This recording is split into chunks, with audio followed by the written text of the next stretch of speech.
हरिया सुबह सुबह सोकर उठा ही था कि तभी कोई जोर जोर से उसके घर के दरवाजा खटखटाने लगा। हरिया ने तुरंत दरवाजा खोल दिया। सामने हरिया का साथी बलिया खड़ा हुआ था। अरे हरिया भाई, अभी तक सो रहे हो? काम पर नहीं चलना है क्या?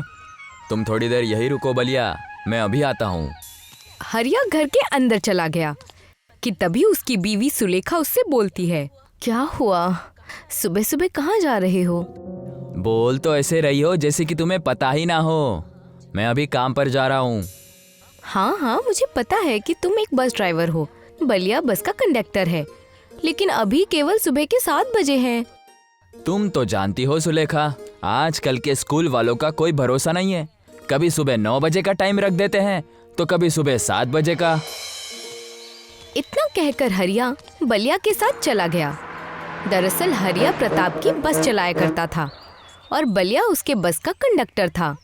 प्रताप की एक बहुत बड़ी ट्रैवल एजेंसी थी। कुछ ही वक्त में हरिया प्रताप के घर के सामने खड़ी हुई बस में बैठकर कंडक्टर से कहता है, मालिक से कई बार कह चुका हूँ कि बस की टायर्स खिस गए हैं, लेकिन मालिक मेरी बात पर ध्यान ही नहीं देते।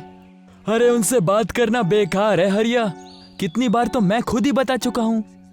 मैं शाम को मालिक से जरूर बात करूंगा। हरिया स्कूल के बच्चों को घर छोड़कर शाम को बलिया के साथ प्रताप के ऑफिस में चला गया।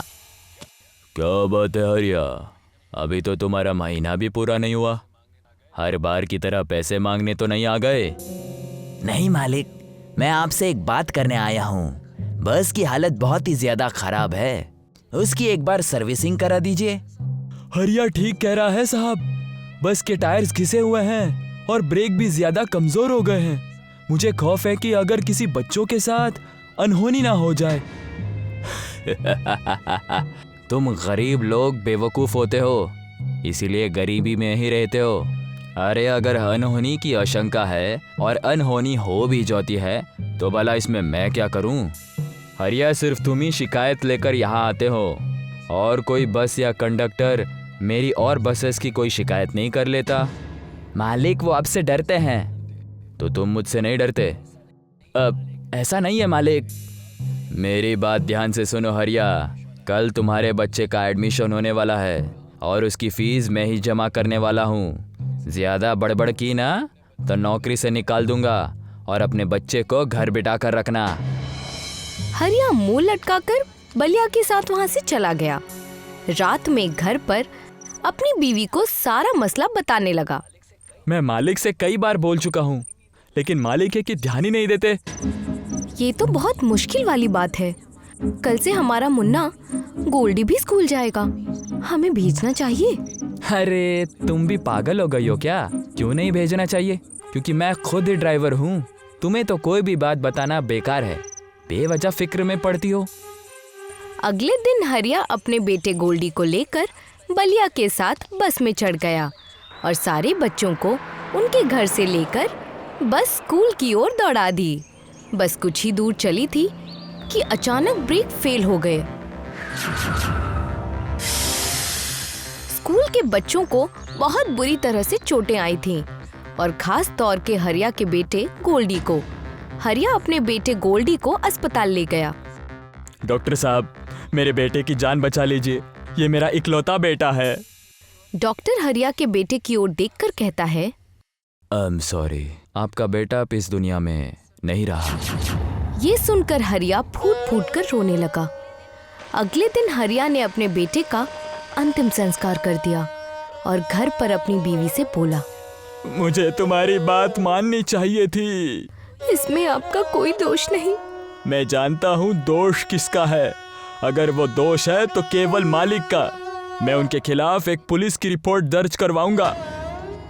हरिया उसी दिन अपनी बीवी को लेकर पुलिस स्टेशन चला गया। थानेदार साहब, अगर मालिक बस की सर्विसिंग करवा लेते तो यह हादसा नहीं होता।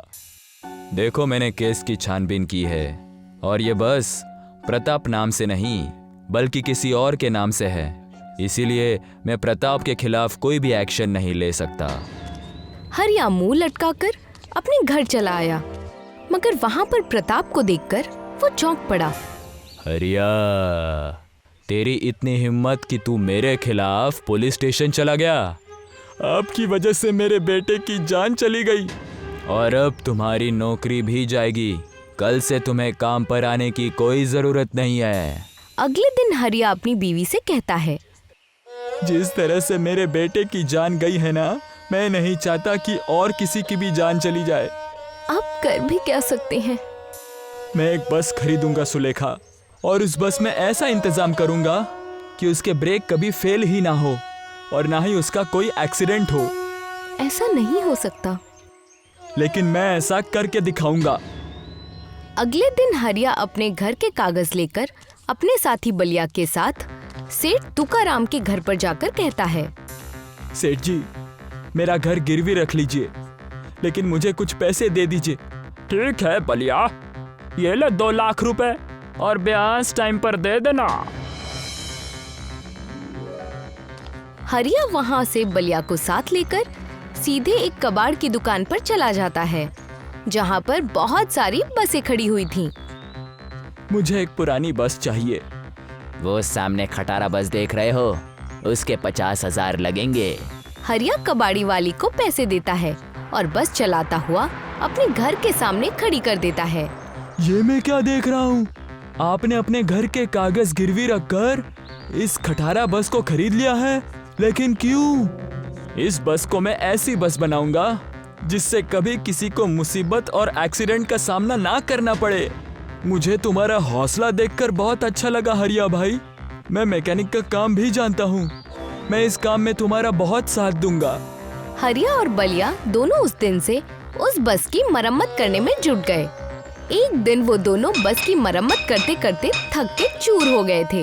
रात के वक्त उनकी आंख लग गई थी कि तभी एक धमाके से उनकी आंख खुल गई। हरिया भाई, बहुत ही तेज धमाका हो गया है। आवाज तो कुछ मुझे भी ऐसे ही सुनाई दी थी। तभी अचानक रंग बिरंगी किरणों के साथ हरिया की बस बेहद खूबसूरत बस में परिवर्तित हो जाती है।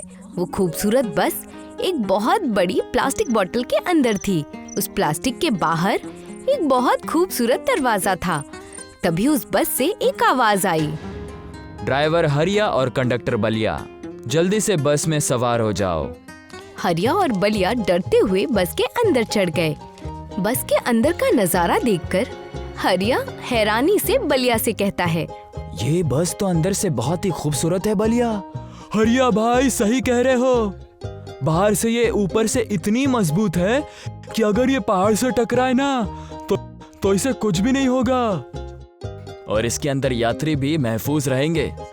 लेकिन ये चमत्कार हुआ कैसे? उससे हमें क्या फर्क पड़ता है? शायद ऊपर वाला भी हमारी मदद कर रहा है। हरिया भाई, वो देखो ड्राइवर की सीट। वहाँ पर बहुत सारे बटन और माइक लगे हुए हैं। तभी माइक बोल उठा, जल्दी से बस में बैठ जाओ। ये बस ऑटोमेटिक है और खास तौर पर बच्चों के लिए है। तुम जहाँ बोलोगे ये वहीं रुक जाएगी। हरिया और बलिया अपनी अपनी जगह पर बैठ गए। उनके बैठते ही बस चलने लगी। बलिया, अब शहर के सारे बच्चे महफूज हैं। अब किसी भी बच्चे को मेरे बच्चे की तरह जान गंवानी नहीं पड़ेगी। अगले दिन हरिया और बलिया शहर के एक बहुत बड़े स्कूल में पहुंच गए। स्कूल की प्रिंसिपल प्लास्टिक बोतल की बस देखकर चौंकती हुई कहती हैं, ये तो बहुत ही मजबूत और अलग तरह की बस है। मेरे स्कूल के बच्चे आज से तुम्हारी ही बस में जाएंगे। उस दिन से हरिया और बलिया शहर के सारे बच्चों को लाने और ले जाने का काम करने लगे। ये देखकर प्रताप बस के यूनियन लीडर संपत से बोला, संपत भाई, मेरी बस में मामूली ड्राइवर की नौकरी करने वाला हरिया आज पूरे शहर के बच्चों को उनके घर पहुंचा रहा है। ठीक है, कल मैं हरिया की प्लास्टिक बोतल की बस को बुरी तरीके से बस पुलिस के मैटर को तुम संभाल लेना। वो तो मैं संभाल लूंगा, लेकिन इस अच्छे काम में मैं तुम्हारा साथ दूंगा। मैं जानता हूं कि हरिया अपने प्लास्टिक बोतल बस को अपने घर के बाहर ही पार्क करता है। प्रताप अगले दिन संपत को साथ लेकर हरिया की प्लास्टिक बोतल बस के अंदर चला गया। तुम्हारी हिम्मत कैसे हुई मेरे बस में चढ़ने की? सीधे तरीके से नीचे उतर जाओ। तेरी प्लास्टिक बोतल की बस क्या चल पड़ी? तू सड़क पे उतर आया। अब मैं तेरी इस बस को ऐसी खटारा बस में तब्दील कर दूंगा कि ये कभी चलने का नाम ही नहीं लेगी। तुम्हें शर्म आनी चाहिए। तुम्हारी वजह से मेरे बेटे को अपनी जान गंवानी पड़ी। मैंने तुमसे कितनी बार कहा था कि बस की सर्विसिंग करा लो, कोई अनहोनी हो सकती है, लेकिन आप नहीं माने। हाँ, नहीं माना, क्योंकि मैंने किसी के जीने और मरने का ठेका नहीं ले रखा, और तुम इस बात को पुलिस स्टेशन में साबित भी नहीं कर पाए कि वो बस भी मेरी नहीं थी। इतना बोलकर प्रताप संपत से कहता है। देखते क्या हो, तोड़ो इस बस को। तभी बस के अंदर मौजूद माइक से आवाज आने लगी। खतरा, तुरंत लाल बटन को ऑन कर दो। हरिया ने तुरंत बस में लगा हुआ लाल बटन ऑन कर दिया। हरिया के ऐसा करते ही अचानक प्लास्टिक बोतल बस पूरी तरह से तेजी से चल पड़ी और एक पुलिस स्टेशन पर आकर रुक गई।